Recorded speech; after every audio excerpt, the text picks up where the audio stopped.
that you were a teacher prior to this. You taught English in different universities. Yeah. How did this shift happen from teaching to photography? I guess randomly, but I've always been interested in photography as a child. I asked for a camera when I was 9, long before lots of other children had cameras. But I studied English literature and linguistics for my BA, and then when I did my master's, it was specializing in teaching English to speakers of other languages. So that's where I started my career in teaching English, and being a lecturer for several years in Saudi and UAE and Bahrain.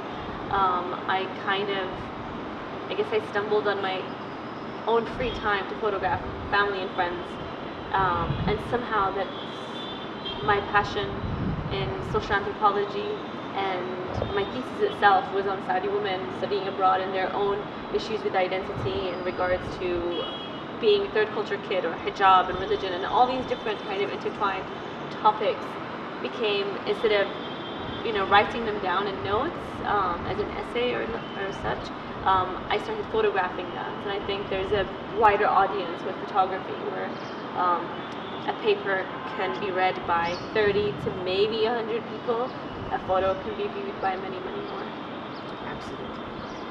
So you were born in the United States, and then post that you did your education in England. Yeah. But you went back to Saudi for your undergraduation. Yes. Am I right? Yes.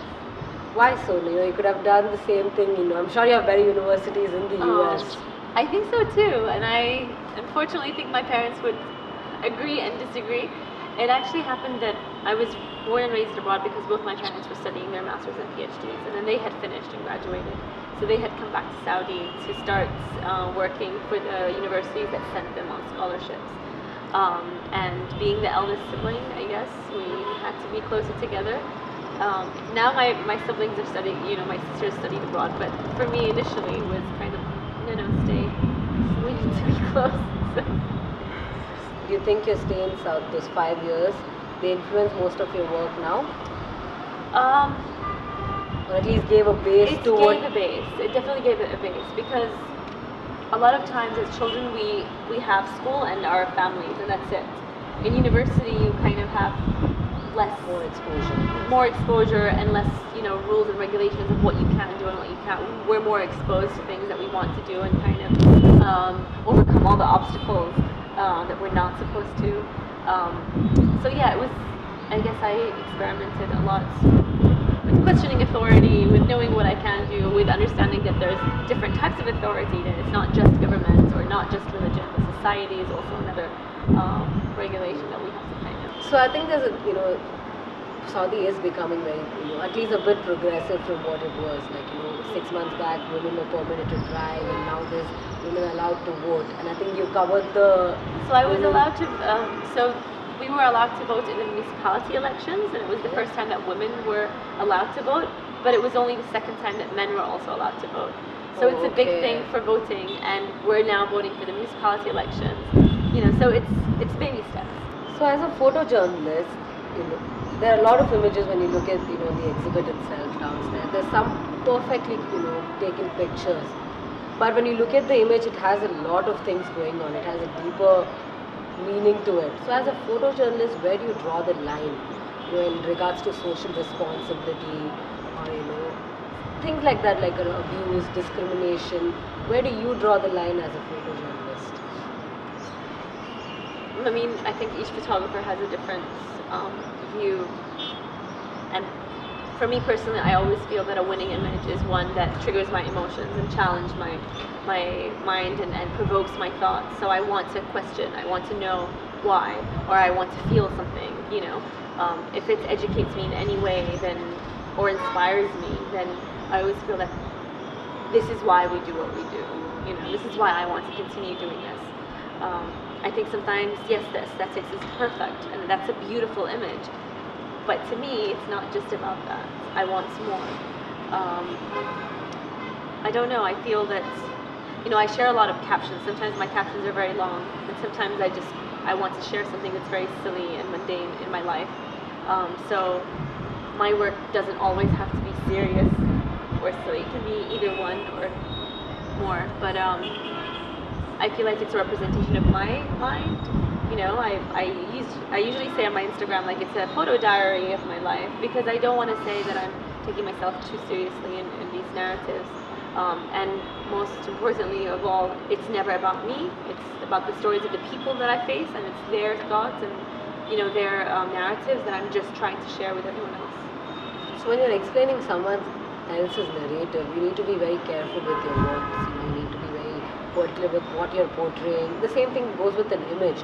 So how do you develop that connect with your subject? Like, how do you ensure that vulnerability, you establish that common ground? So how do you connect with your subject?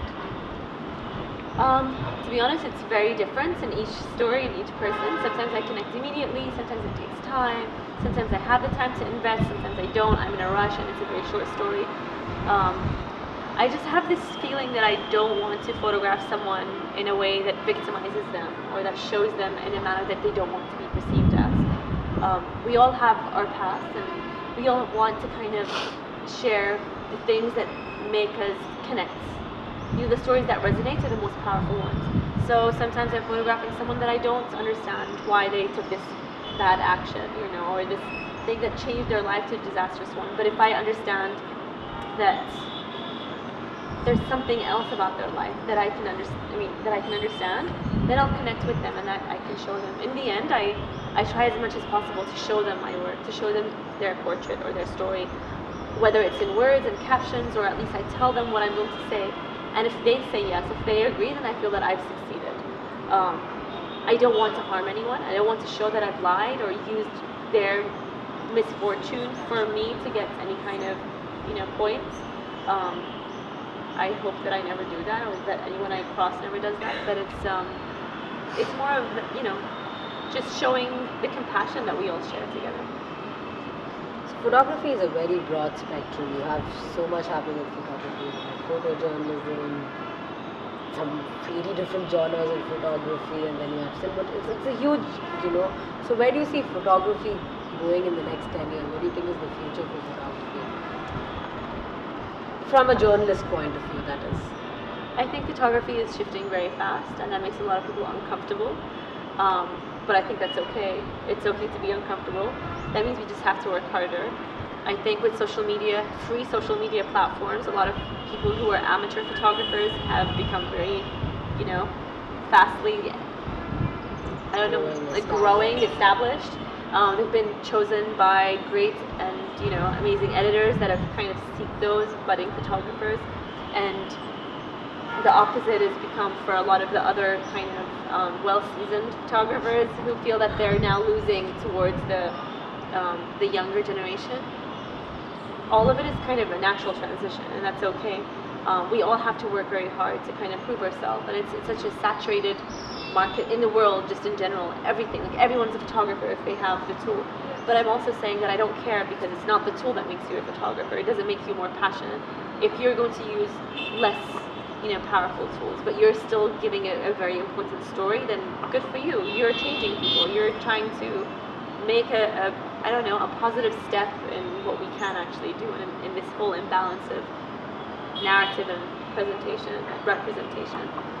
So you mentioned, you know, you have various platforms for people to, you know, showcase their work. So do you think that's a good thing or a bad thing? So because of these platforms, you have everyone with the camera calling themselves a photograph, and, you know, they're getting noticed, some of them aren't. So what do you think, these platforms are actually, you know, beneficial in some way, or they're just, it's making it more difficult? I guess, okay, so financially it might make it more difficult, because we all want to get paid, we all have a livelihood to pay for, we all have bills. So I understand in the financial aspect, and that's why I shoot, for instance, I shoot weddings, and I think a lot of other photographers find different ways to cover, you know, and make do with whatever they can. If it's for ego, then yes, we're all going to lose a lot of our egos, and it's going to be chipped away, because there's so many great photographers out there, and that's also great. We should have more and more great photographers out. 5 years ago, no one knew about me. I was just a wedding photographer, and I was only known in my small, you know, kind of side of the world, and I didn't know anyone. And then going to photo festivals, my first photo festival was Kathmandu. No, actually, Chobi Mela. and I went there in 2015 January, and I sat next to a man who I had no idea who he was, and he started asking me what I was doing, and I said, I'm falling in love with all these projects because the theme is intimacy, and as a wedding photographer, it's really resonated with me, and how I can now go home back to Saudi Arabia and photograph and pursue something else beyond weddings. And he gave me his business card and he said, keep in contact, I would love to see what you do. And I was surprised. I didn't really read the business card. I didn't really know who he was, and I kind of insisted to him that I was going to go to Iraq, where my father is born and my grandmother is from, and I'm going to photograph stories there. Anyway, long story short, this man happened to be Jim Estrin from the New York Times. Oh wow, lovely. And he took a chance in investing in me and kind of guiding me and telling me, I want you to do this. Go take Maggie Stieber's workshop.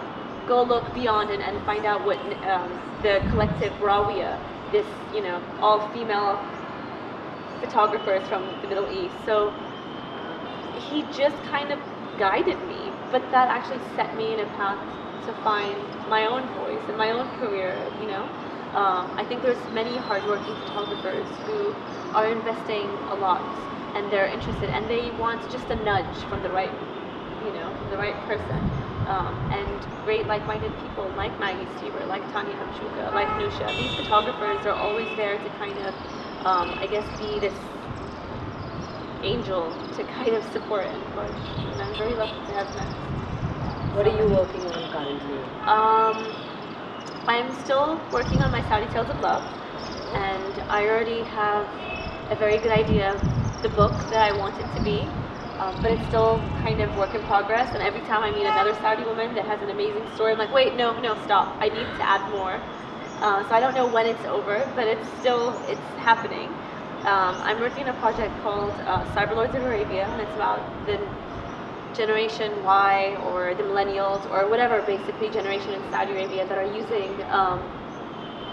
using social media to kind of push, nudge, and provoke all these different boundaries that weren't even there, they didn't exist before. Some of them have either made it into a career where they have, you know, 3.5 million followers, and instead of working as a waiter at McDonald's, now they're being paid by McDonald's to make an advertisement on their Instagram account. And some of them actually have been arrested, and because they've kind of questioned authority, whatever that was for them. So that's my kind of ongoing project. And then I'm working on the Saudi, Made in Saudi, which is talking about the domestic workers in Saudi Arabia.